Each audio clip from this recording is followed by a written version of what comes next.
La pandemia nos obligó a todos a adaptarnos y a buscar nuevas alternativas. Para algunos fue muy productivo en términos de trabajo y de obra.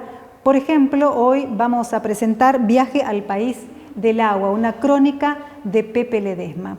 Y también, si hablamos de crónica, vamos a referirnos al panorama preelectoral, cuáles son los protagonistas y los objetivos en este momento, que no solamente va a definir nuevas autoridades en la provincia y en los municipios, sino que también se produce en el medio de una situación extraordinaria como es la pandemia.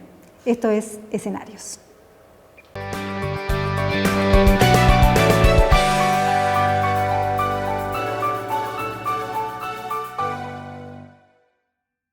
Recientemente se publicó Viaje al País del Agua, una crónica de Eduardo Ledesma. Vamos a dialogar con el autor acerca de esta experiencia que vivió y de la publicación de este libro. ¿Cómo estás, Pepe? Hola, Constanza. Bien, muy bien, gracias por la invitación.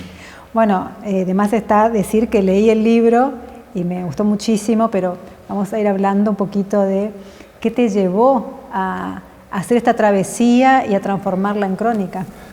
Bueno, primero gracias por la lectura y por las palabras. Bueno, la crónica es una cosa que a mí me anda acompañando. El Liberá es una cosa también que estaba ahí, que me venía interpelando. No es la primera vez que yo fui al estero, hice viajes previos al viaje central de la crónica y posteriores, pero había algo que me venía convocando y no tenía por ahí las posibilidades, que era, bueno, un texto, que es el texto también que yo cuento ahí, un texto que es el que me interpeló siempre, en la facultad, primero cuando lo leí y después ya cuando más acá de nuevo me encuentro con ese texto en un libro que presentamos acá en la universidad con Cristina Iglesias, que reúne las crónicas de Walsh y las aguafuertes de Arp en la región, que es un libro precioso, dicho sea de paso, sí. Como objeto y como contenido.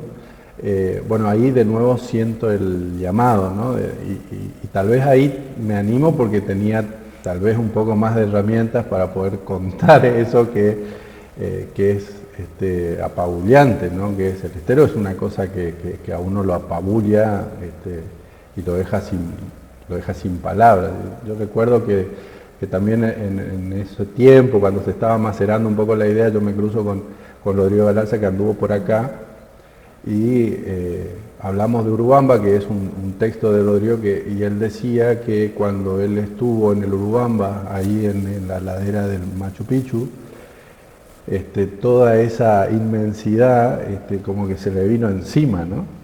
Pero que después él la pudo canalizar, después de tiempo la pudo canalizar en ese libro. Bueno, el estero a mí se me vino encima, me dejó sin palabras, yo no lo podía contar porque me parecía que la palabra no le hace justicia a lo que allí ocurre o lo que a uno siente que le pasa, digamos, ¿no? Pensaba eso, ¿no? Cuando leía, que primero viene la experiencia, ¿no? Y después, que es lo que pasa también en el teatro, por ejemplo, primero el cuerpo y después aparece la palabra. Claro. Este proceso que seguramente llevó su tiempo. Claro, y más de 5 años te diría. Yo cuento al final en una línea, ¿no? La primera experiencia con el Liberá a mí me dejó mudo, pero no indemne, y eso es lo que me hace sentir seguramente el llamado cada tanto. Y este libro en particular es producto, es hijo de la pandemia, digamos, ¿no? ¿Tantos hijos tuvo esta pandemia? Bueno, había que poner, el viaje central de la crónica ocurre en mediados de agosto del 2020, estaba todo cerrado, estaba tal vez el momento psicológicamente para mucha gente, y lo cual incluye a mi persona, era el momento más duro de la pandemia, estaba todo cerrado, no sabíamos si nos íbamos a morir pronto o no, qué sé yo. Y bueno, y eso, ahí pude hablar con la gente que nos habilita el viaje, porque también no se podía viajar, digamos. Como era un grupo muy chiquito, muy cerrado, nos permite el viaje, entonces también la incursión al estero, ya que de por sí es una inmensidad, era una inmensidad vacía para nosotros, ¿no? Entonces con un poco de sensibilidad, tal vez, qué sé yo, ahí sentir todo lo que aflora cuando vos estás metido en el medio del estero, ¿no? Tremendo, es Tremenda. tremendo. ¿Qué diferencia hay, si hablamos de géneros, entre la crónica periodística y esto que ya entra en el ámbito de la literatura? Bueno, mucha. Es una crónica literaria, ponele. El límite igual es muy difuso. El periodismo lo que te da es, primero es una crónica, o sea, no abandona esa categoría o esa etiqueta, por lo tanto todo lo que está contado ahí sucedió o está respaldado por documentos, digamos, ¿no? Porque ahí yo hago hablar muertos también, ¿no? Entonces, claro, gente que ya no está, pero que respalda lo que dice a través de los documentos. También hago referencias históricas que están documentadas y después, bueno, todo lo que cuento ahí ocurrió de la manera en que yo la cuento. Por ahí también hay fotografías, hay gente que me dice, leí y después cuando vi la fotografía era una descripción de la fotografía, bueno, porque efectivamente eso sucedió así. Y bueno, yo fui con un fotógrafo, por lo tanto está documentado también. Incluso hay archivo audiovisual que vamos a ver en algún momento qué podemos hacer con la crónica, con ese otro archivo, ¿no? Porque bueno, la crónica está publicada en este momento en formato papel. Por lo tanto, es una crónica periodística, literaria, y tiene muchos datos, hay una investigación, digamos, además del proceso de contar, hay mucha investigación y después una narración. La literatura o la crónica literaria lo que me permite ahí, no sé si lo logro, pero lo que me permite es que toda esa cantidad de información no apabulle tanto al lector, digamos, que sea como más llevadero, que tenga algunos giros, que tenga descansos. También está estructurada como muy fragmentada. Ajá. Hay una historia en los capítulos impares y hay referencias en los capítulos pares. A veces estructura eso la crónica, entonces como que son descansos. Entras a la historia, salís, entras y salís. Se puede leer de un tirón, pero también tranquilamente se puede leer así de manera fragmentada porque claro, por capítulos, digamos. Por capítulos. Que son capítulos muy cortitos, digamos, pero que busca eso, que la literatura o las herramientas de la literatura suavice, como diría Madariaga, la cabaleada que es Estero, ¿no? Bueno, Madariaga muy presente, ¿no? Además de las referencias, pero muy presente en una poesía sutil que va apareciendo a lo largo de la crónica y que me llamó mucho la atención, que además la celebro. Madariaga también, entre las cosas que pasaron, también me pasó Madariaga, es decir, no es lo mismo contar el Estero sin Madariaga que contar con la compañía de Madariaga, digamos, ¿no? Tal vez la persona, en este caso un poeta, que lo conoció, que lo vivió, que lo experimentó y que lo pudo poner de manera magistral en su poesía, digamos. Yo digo, por ahí Madariaga es el alma del Estero y ese alma, incluso las palabras, ¿no? Es decir, claro. La crónica atraviesa, las palabras que yo uso son palabras de Madariaga, sin perjuicio de que están contadas desde Jaguar para abajo o para arriba, las ánimas, claro. El ras, las brujas blancas. Exactamente. O las apariciones. Por eso está muy presente Madariaga, porque también por ese momento, en el momento de la incursión, en el momento de la escritura, yo estaba revisando esos papeles de Madariaga y la verdad que no es lo mismo, digamos, con él que sin él, digamos, ¿no? Bueno, vos también mencionabas hoy que hay mucha información y es cierto, no solamente está ese retrato entrañable del paisaje y de su gente, sino también mucha información que pone en contexto y que nos muestra que Liberá también es un entramado de relaciones sociales, económicas, políticas, ¿no? Y eso me parece también muy rico. Y que también, yo suelo decir también que no es la palabra de los libros turísticos de fotos, digamos, ¿no? Es otra cosa. Si bien hay una referencia, porque lo que está ocurriendo en el Liberá es que hay un plan perfectible o lo que sea, pero hay un plan de manejo y ese plan hizo, tocó una cuestión que es fundamental para la historia de la provincia de Corrientes, que es que le encontró sentido a muchos jóvenes, ¿no? O sea, muchos jóvenes de los municipios del contorno y del centro del Estero encontraron en los planes de manejo, en el ecoturismo y en toda esta cuestión de Liberá como patrimonio natural, turístico, económico, etcétera, oportunidades para quedarse, porque esta provincia es una provincia históricamente que expulsa a su gente, digamos, por falta de oportunidades. Entonces ahí hay una cuestión, pero también hay eso otro, ¿no? Eso otro que no está tan dicho por ahí, que es que, bueno, a ver, la gente qué hace, cómo vive. Y en ese cómo vive también el Liberá es, además de todo lo otro, hoteles de lujo y turismo internacional y dólares y euros y todo eso, también es una pobreza atávica, también es gente marginada, es un otro dentro de la provincia, incluso para los vecinos. Entonces es un entramado muy complejo, pero a la vez muy fascinante, ¿no? Bueno, ¿te gusta cómo quedó? ¿Viste cuando uno ve su librito y dice, ay, está enamorado de su libro? ¿Te gusta como el resultado? Yo creo que sí, estoy yo también en evolución, viste que no es totalmente, con relación al libro anterior, que me gustó muchísimo también, veo que hay una evolución en tu escritura, claro, que es mucho más fluida, será porque era el agua. Puede ser, pero es también la lectura, es también el tiempo, es también la experiencia, es también por ahí como acá yo también me gusta decir esto, que tiene mi firma, pero como está manifestada en la crónica, es como coral, ¿no? Hay mucha gente que me ayudó, que participó, no solamente la gente del Estero que te abre la casa, te cuenta la historia y todo eso, sino gente que estudió eso, que te puede hacer aporte desde la antropología, desde la semiótica, desde muchos lugares, y gente que con la lectura muy específica, como por ejemplo, qué sé yo, Fernando La Provita, pueden hacer aporte, incluso Fernando ahí compartiendo conmigo material que todavía no está editado de su propio trabajo.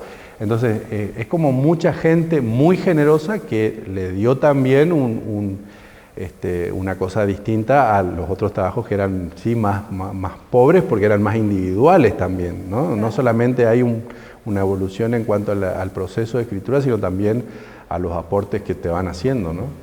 Bueno, ¿cómo describirías tu libro para que la gente lo lea? ¿Cómo los invitas a leer?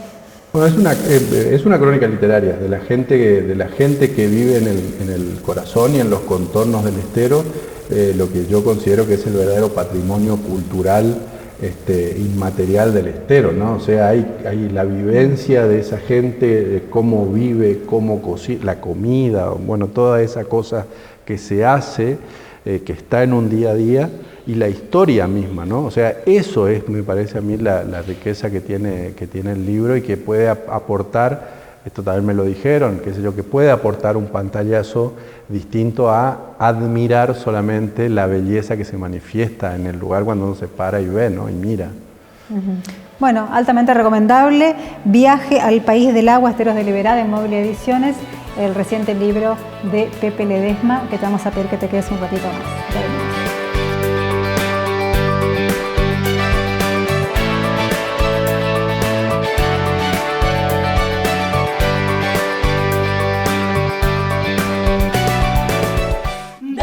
Vení a Familia Bercomat y encontrá todo para construir tu hogar desde los cimientos hasta el techo. Porcelanatos, cerámicos, aberturas, griferías, baños, cocinas, chapas, perfiles, hierros y mucho más. Desde hace 60 años todos los materiales para la construcción. Págalo en cuotas con nuestro préstamo de la casa. Familia Bercomat. Sabemos que estás cansado, que no das más, pero no aflojes. Pensá que cada vez falta menos. Pensá que no podemos tirar por la borda tanto esfuerzo realizado. Pensá que el plan de vacunación avanza a buen ritmo. Pensá que si extrañás mucho a tus amigos, podés verlos al aire libre. Pensá que si tenés muchas ganas de estar en una fiesta, el día que esto termine, todo Corrientes va a ser una fiesta. Pensá que si pensás, ganamos todos. Gobierno de Corrientes. Pensamos en vos.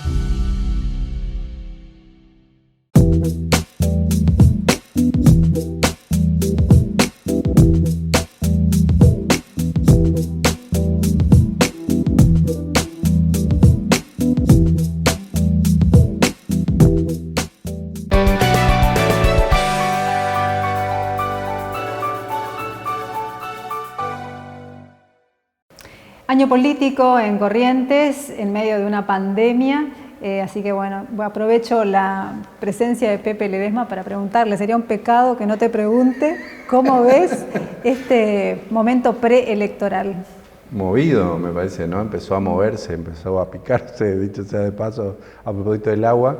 Empezó a moverse un poco como ocurre siempre, digamos. Tampoco hay que enloquecerse tanto. La política empieza a moverse porque es tiempo de definiciones, porque se empiezan a definir espacios, se empiezan a definir candidaturas, y cada vez que pasa esto, hay tensiones porque la política es poder, y el poder, hasta que no haya otra manera de gestionarlo, el poder se entiende y se manifiesta a veces medio violentamente, ¿no? O sea, son tensiones que en ese choque es como se acomoda el poder. Y en este momento está habiendo tensiones de ese tipo, bueno, con Encuentro por Corrientes, con sus candidatos, con la supremacía radical y con lo que han venido manifestando los referentes de los partidos socios más importantes. Casani pidiendo en un primer momento una alternancia y un juego de relevos dentro de la alianza, que es una cosa que no estaba escrita, digamos, y Canteros después, que lanza una candidatura a intendente, y está por verse, porque eso todavía me parece que no se resuelve, si esa candidatura puede ser sostenida dentro de Encuentro por Corrientes. Dicen que no, y por lo tanto, ¿qué va a hacer Canteros? Si Canteros tiene como tres opciones, ¿no? O sea, si va a bajar finalmente su candidatura, aparentemente no, y va a hacer otra cosa. Si va a ir como candidato de un tercer espacio, que es lo que se viene hablando hace mucho tiempo, pero que no logra tomar forma porque la provincia me parece que está lejos de salirse de su esquema bialiancístico que ya viene manifestándose hace 2 o 3 elecciones. Y la tercera opción que por ahí también, y que se está barajando mucho en estos últimos días, sobre todo después de una reunión que mantuvo Canteros con el nuevo interventor del Partido Justicialista el fin de semana, a principios del mes de mayo, si puede o no ser candidato a intendente por el Partido Justicialista, es decir, el retorno del hijo pródigo al Partido Justicialista. Bueno, esa me parece que es una de las grandes discusiones de los espacios y de las candidaturas que se está dando. Después la otra tiene que ver con cómo se va a definir finalmente el PJ con su candidato a gobernador y vice, y qué pasará con el vice de Valdés, porque me parece que la candidatura de Valdés tiene altos números de consenso interno y externo que lo validan, y me parece que no va a haber cambio ahí, ¿no? Bueno, también es de manual esto, ¿no? De que cuando la oposición está débil o no se manifiesta, el conflicto aparece dentro del partido hegemónico, digamos, que en este caso sería ECO. Claro, viste que esto también es efectivamente, como decís, acá puede ocurrir dos cosas. El quiebre se produce por factor externo, que estamos, me parece, lejos de eso, porque las últimas experiencias traumáticas que nosotros tuvimos eran por el factor externo, es decir, las intervenciones o algún conflicto que no se puede resolver en la provincia. Y lo otro es que cuando tenés tanto poder y está tan concentrado el poder y sos hegemónico, la tensión está dentro, digamos. ¿Y qué es lo que le pasa a Encuentro por Corrientes? Es tan hegemónico que no tiene, y la oposición está efectivamente muy atomizada, entonces el conflicto está puertas adentro. Y eso es lo que se está manifestando. De todas maneras, esto se venía manifestando desde el minuto 1, porque muchos veían en la relación de Valdés con Colombi la relación de Arturo Colombi con Ricardo Colombi. Eso no sucedió finalmente, y todo hace pensar de que se van a entender y que la sangre no va a llegar al río. De hecho, Colombi ya un poco que lo ungió a Valdés, lo que no quiere decir que no siga habiendo diferencias y que no siga habiendo conflictos. Pero me parece de una magnitud mucho menor. Sí, más de liderazgo también, ¿no? Y de claro, sí. Porque acá me parece que el único poder que está en discusión dentro de Encuentro por Corrientes es el poder del liderazgo, ¿no? Porque nosotros no estamos acostumbrados a que haya un doble comando nunca, y cada vez que tuvimos esas experiencias fueron experiencias malas. Entonces, ¿qué pasó ahí? Me parece que sí, Encuentro por Corrientes tuvo la inteligencia de asimilar lo que pasó con el choque de los primos Colombi para que eso no vuelva a suceder. Ahora, eso no dirime la cuestión del liderazgo. Hay que ver eso todavía, me parece que... Porque Colombi es una persona que todavía está activa, muy activa en la política, y me parece que no tiene ninguna gana de que lo jubilen, de declinar, ¿no? El liderazgo, digamos. Exactamente.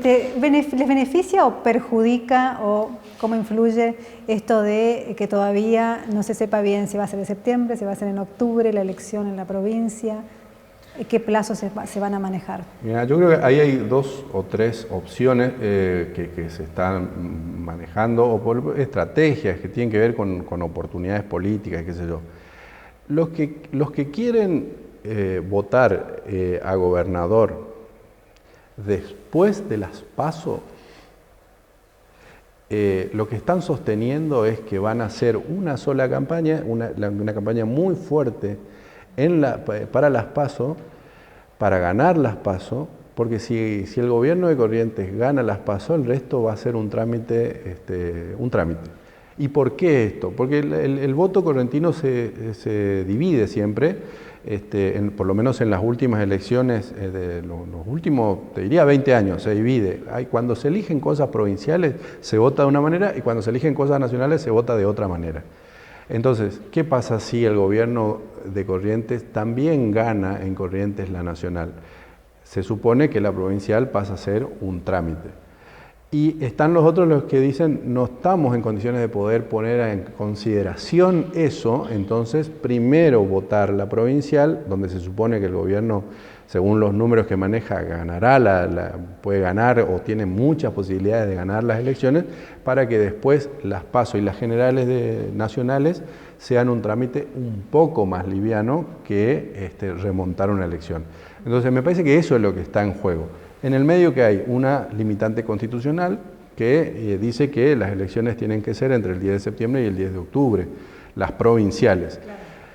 Las PASO vinieron a modificar todo eso porque las PASO se pasaron a septiembre y a noviembre, entonces todavía está por verse. Pero si el gobierno de Corrientes quiere votar en una fecha distinta a la del 10 de septiembre al 10 de octubre, bueno, tendrá que modificar la ley. Lo que pasa es que tiene números suficientes en ambas cámaras de la legislatura para poder hacerlo. Entonces, esa me parece que es una discusión que hay que ver si la dan. Y además la pandemia también es una muy buena excusa para todo. Para todo, efectivamente. Bueno, pero ahí tenemos otro problema también, porque bueno, ya se dijo que van a haber más escuelas para evitar el aglomeramiento de gente, pero también se está planteando que hay todo un proceso que por ahí la gente, esto es como muy tedioso, ¿no? Pero es lo que vale.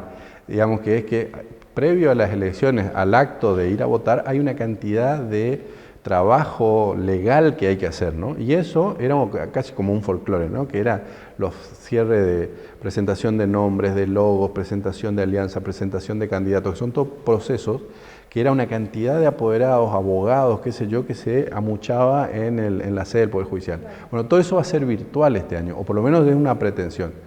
Y eso no es tan fácil, sobre todo porque no solo son, una alianza acá y eso se replica en los 75 municipios. Eso no ocurre así. Tenés una alianza provincial, pero los 75 municipios te pueden manifestar 75 tipos de alianzas distintas. Por lo tanto, también es un problema que están teniendo ahora los apoderados de los partidos, de cómo gestionar virtualmente toda esa presentación legal previa a las elecciones. Así que hay que ver, porque bueno, así como todos nos tuvimos que acomodar a la pandemia, los partidos tendrán que hacerlo, ¿no? O sea... y él tendrán que hacerlo, eso me parece que es mucho más amplio y que tiene que ver con una cuestión más de concepto, que es el siguiente, me parece a mí, humildemente lo digo. La provincia de Corrientes no tiene 40 formas de ver, no tiene 40 proyectos, por lo tanto es una mentira que 40 partidos políticos estén representando 40 maneras de futuro, 40 maneras de proyecto político para una provincia. Es un negocio de la política que en algún momento hay que ver cómo canalizar, porque es verdad que los partidos políticos son importantes, son necesarios, pero 40... Claro, les ha servido en el cuarto oscuro, digamos. O por lo menos buscar la manera de que eso se pueda canalizar mejor en el cuarto oscuro, porque si no, viste lo que es, todo el mundo sabe lo que son, y nosotros no tenemos la conducta que tienen otros distritos y otros países, más te diría otros países que otros distritos, que es que, se vota y después no tomamos el tiempo para contar los votos. Nosotros votamos y a las 2 horas queremos el resultado. Entonces, también hay que aprender ahí, en todo caso, a esperar resultados, que Fíjate Estados Unidos lo que pasó, ¿no? Y nadie murió y se esperaron 2, 3, 4, 5, 6 días, no sé cuántos, ya no me acuerdo. Sí, además de la disputa posterior. Por supuesto, por bueno. eso, para tener un presidente de supuestamente la democracia más grande del mundo. Entonces, viste, hay un montón de cosas que quedan en evidencia, como hizo la pandemia, que habría que ver cómo se canaliza. Pero esto recién comienza, en política todo es posible, así que hay que ver, ¿no? Bueno, llevamos muchos años, ¿no?, de gobiernos de ECO a nivel provincial, que se ha ido consolidando como un poder hegemónico en la provincia. 20, exactamente, ¿no? ¿Esta cae por su propio peso o qué puede suceder para que haya un recambio o una alternancia? Las encuestas dicen que no está agotado todavía el proyecto, ¿no? Que supieron encontrar el mecanismo para que parezca nuevo lo que no lo es, digamos, ¿no? Entonces, habría que ver si lo que dicen las encuestas, efectivamente eso se manifiesta en el voto, estamos próximos a descubrirlo. A mí me parece que no va a pasar todavía, que no está agotado, que Valdés logró encontrar mecanismos para generar liderazgo político, claramente encontró mecanismos para generar mucha imagen positiva en torno a 2 o 3 acciones que fueron muy importantes y que la pandemia le vino un poco bien, le vino a ayudar. Por lo tanto, me parece que ahora eso hay que sumar también a la cuestión de la oposición, que la oposición no logra estructurar un proyecto por encima de la chicana y los proyectos más serios de la oposición no logran estructurarse más allá del relato, digamos, de lo que está pasando. Pero no hay proyecto superador porque si hubiera uno, la gente por ahí miraría. De todas maneras, también hay que decir que en las últimas 3 elecciones provinciales generales, el Partido Justicialista siempre se quedó a 5, a 7, a 10 puntos, y eso lo que hace es que, bueno, está como vivo el tema, ¿no? Pero bueno, le falta como 5 para el peso. Eso sostiene el sistema que nosotros tenemos, pero bueno, yo creo que están en condiciones de poder hacer un proyecto, no sé si va a alcanzar, porque viene muy atomizado, sobre todo de lo que pasó en los últimos 2 años con el PJ, que dilapidó su caudal por cuestiones internas, digamos, si lo van a poder juntar y si además hay tiempo para que alcance, además, para ganarle a un candidato que viene corriendo solo hace bastante tiempo, ¿no? Bueno, muchísimas gracias, Pepe. O sea, tuvimos función completa. Muchas gracias, Pepe Ledesma, por haber estado con nosotros. Gracias, Constanza, a vos por el espacio. Seguimos en escenario.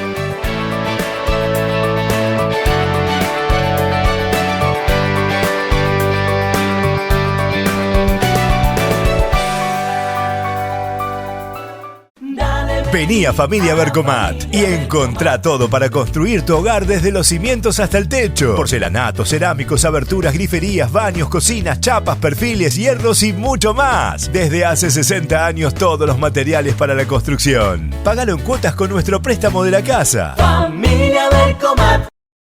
Verte bien, hoy es un lindo día para verte bien, hoy es un lindo día para verte bien, hoy es un lindo día para verte bien, para verte bien.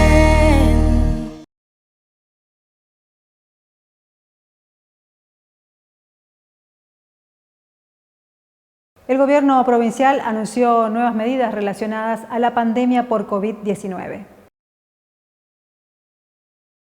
Dividimos la provincia fundamentalmente en ciudades que están en fase 3, en fase 2 y las que están en fase 5. Por lo tanto, en las ciudades que después voy a mencionar que están en fase 2 o 3, vamos a estar suspendiendo hasta el 31 de mayo las clases presenciales. Las ciudades que están en fase 2 se mantienen. Sabemos que el foco de contagios no se da en la escuela. Lo que estamos hablando es de bajar la movilidad para que los padres no tengan que moverse para llevar a los chicos al colegio durante este lapso, a tener restricción en la circulación hasta el 31. Son pocos días, pero necesitamos que no nos golpee la cresta de la ola. Desde este jueves, desde las 0 horas hasta las 7, vamos a estar restringiendo la circulación. Pedimos a los ciudadanos que no circulen. Van a también estar prohibidas las reuniones sociales y familiares. Vamos a pedir que a partir de las 21 horas se desalojen los espacios públicos y las plazas, que tengan absoluta responsabilidad en el distanciamiento. Vamos a pedir a los comercios el cierre obligatorio a partir de las 21 horas en estas ciudades, en las que están en fase 2 y las que están en fase 3. Bares y restó hasta las 0. Después no tiene que haber nadie. Y solamente al aire libre. La administración pública. Vamos a estar dictando asueto desde hoy y hasta la semana que viene. Y estamos pidiendo a los municipios de estas localidades que nos acompañen con el dictado de medidas similares. De igual forma, estamos pidiendo al Poder Legislativo, al Poder Judicial y a los organismos federales que tomen medidas en estas ciudades. Tenemos más de 700 correntinos que murieron y van a seguir muriendo en demasía y muchos si nosotros no evitamos el pico de contagios.